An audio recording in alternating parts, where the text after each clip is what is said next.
Great and amazing morning mga ka-IM. My name is Jason and naisip kong gumawa ng bagong twist sa episode na ginagawa ko. Kung mapapansin nyo, nasa labas tayo ngayon. And before ko simulan to, sa mga hindi pa nagsasubscribe, please click in the subscribe button sa baba and also click the notification bell para ma-update kayo kapag may mga bagong videos na nilalabas. So sa episode na to, makikipagkwentuhan lang ako sa iyo. Meron ka bang sitwasyon sa life mo na nalilimitahan kang gawin yung gusto mong gawin kasi iniisip mo kung ano yung sasabihin ng iba na kahit alam mong napakaganda ng idea mo or alam mong magiging masaya ka? Meron akong kwento para sa iyo. So pakinggan mo mabuti ang storya na to dahil napakaganda ng lesson sa huli.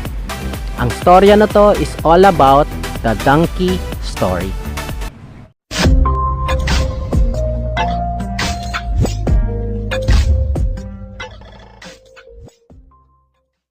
Merong mag-ama. Etong mag-ama naisip nilang pumunta sa market. Habang naglalakad ang mag-ama papuntang market, meron silang nasa lubong na isang lalaki. Pinagtatawanan sila. Ang sabi ng tatay, bakit ka naman natatawa? Pambihira kayo. Di ba kayo nag-iisip? Meron kayong kabayo, bakit di nyo man lang sakyan ang kabayo? Di ka na naawa sa anak mo? Pinaglalakad mo, kawawa naman. Mag-isip-isip ka nga. So napag-isip ang mag-ama at naisip niyang pasakayin ng bata sa kabayo. Nagpatuloy sila sa paglalakad. And habang naglalakad ang mag-ama, meron silang nadaanan na grupo ng mga kalalakihan at pinag-uusapan sila.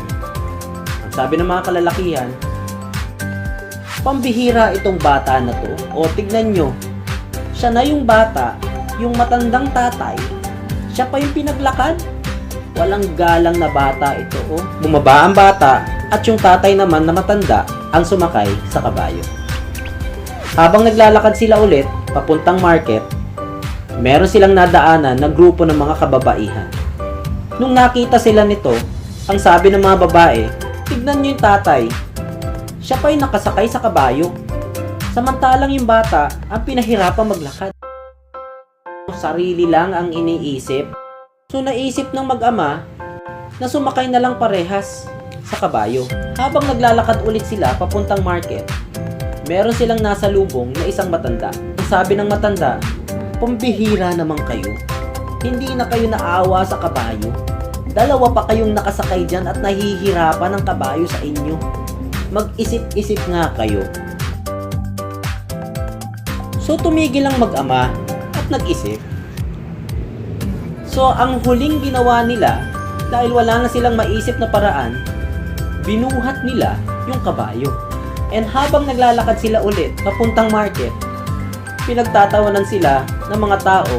Ang sinasabi ng mga tao, alam nyo, may tama talaga yung mag-ama na yan. O tignan nyo ang ginawa, binuhat yung kabayo. Parang di marunong mag-isip. Patuloy sa paglalakad ng mag-ama hanggang napadaan sila sa isang tulay. Nadulas ang pagkakatali ng kabayo, nalaglag ito at nalunod sa ilog. Parehas na nagsisi ang mag-ama sa huli. Ang moral ng story, gumawa ka ng tama, gumawa ka ng mali, ang tao, laging may masasabi. In the end, people will judge you anyway. So gawin mo na lang kung ano yung tingin mong tama at makakapagpasaya sa'yo. Don't live your life impressing others kasi ang tao sa huli, laging may judgment. Live your life impressing yourself because you are important and you deserve to be happy. Don't be affected sa sasabihin ng ibang tao. Self-control is strength. Calmness is mastery. Sa buhay, kailangan mo makarating sa point na hindi naaapektuhan at hindi nagsishift ang mood mo based sa insignificant actions ng ibang tao sa paligid mo. Huwag mong i-allow yung emotion mo to overpower kung anong iniisip mo na makakapagpasaya sa'yo. So stop pleasing others. Don't be afraid to lose people. Be afraid of losing yourself by trying to please everyone around you.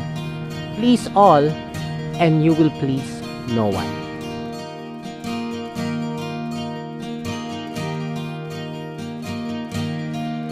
I hope may natutunan kayo sa short story natin today.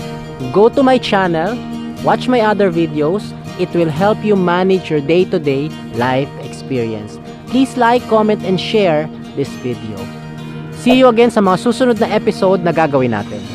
Love and light to everyone.